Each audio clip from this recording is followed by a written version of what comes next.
बिस्मिल्लाहिर्रहमानिर्रहीम अस्सलामुअलैकुम। उम्मीद करनी सारे मेरे बहन भाई ठीक हो सो। बस मैं अज अपने बहन भाइयों वास्ते बीफ चटकारा मलाई बोटी की रेसिपी शेयर करे सा। ये वाली रेसिपी इतनी मज़ेदार रेसिपी हो सी, इंशाअल्लाह सारे मेरे बहन भाई खाना पसंद करे सन। आधा किलो मैं बीफ लै लिया, बीफ में चंगी तरह धो लिया, वॉश कर लिया। हुण मैं इनू पका लई सा।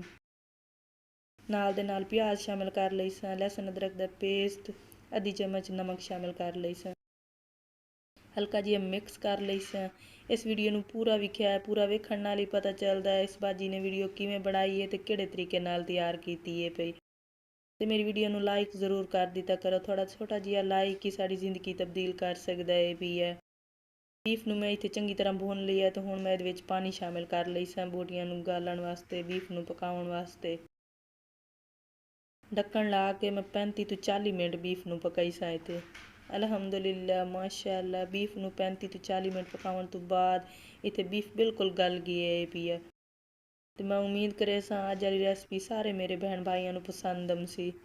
बीफ इत्थे गल गया तो हुण मैं बाहर काढ़ लई सा। तो ये वाली रेसिपी एक बार घर जरूर ट्राई करिया है। मैं प्यारे जे बोल च बीफ नू शामिल कर लई सा, नाल दे नाल पाउडर मसाले, खुश्क धनिया, हल्दी पाउडर, गरम मसाला, हल्दी पाउडर, नमक, गरम मसाला। हुण मैं चंगी तरह मिक्स कर लई सा मसाले दे नाल बीफ नू। चंगी तरह मिक्स करन तो बाद बीफ नू मैं फ्राई करे सा। अगर तुहानू मेरी ये रेसिपी पसंद आ रही है तो मेरी इस वीडियो नू लाइक शेयर सबसक्राइब करना ना भुलिया है। बैल आइकन भी दबा दिता करो ताकि आने वाली हर रेसिपी मेरी तुहाडे तक जल्दी पहुँच जाए।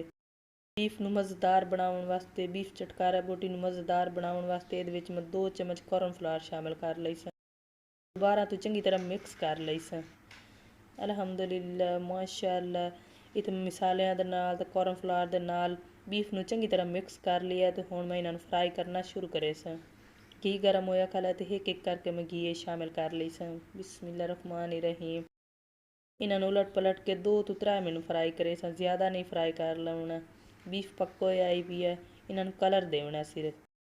अल्लाह पाक तुहाडे माल जान रिज़्क विच बरकत पावे, अल्लाह पाक तुहानू हर दुख तकलीफ तो बचावे। इस मेरी वीडियो नू लाइक जरूर कर दिता करो, तुहाडा एक छोटा जिहा लाइक किसी बहन भाई की जिंदगी चेंज कर सकदा है भी है।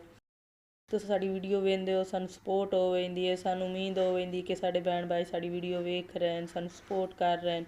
मैं प्यारे जे बोल काढ़ ले सा, कितना खूबसूरत कलर आया खला बीफ चटकारा बोटी दा। मैं उम्मीद करे सा कि अज वाली रेसिपी सारे मेरे बहन भाइयों नू पसंद आई होसी। इस मेरी वीडियो नू लाइक शेयर भी कर दिता करो अपने बहन भाइयों नाल, अपने दोस्तों नाल। इस मेरी वीडियो नू लाइक जरूर कर दिता करो अपने बहन भाइयों नाल, अपने दोस्तों नाल। अल्लाह पाक तुहानू अपने ज़ो ईमान च रखे। अगली वीडियो च मुलाकात हो सी। अल्लाह हाफिज़।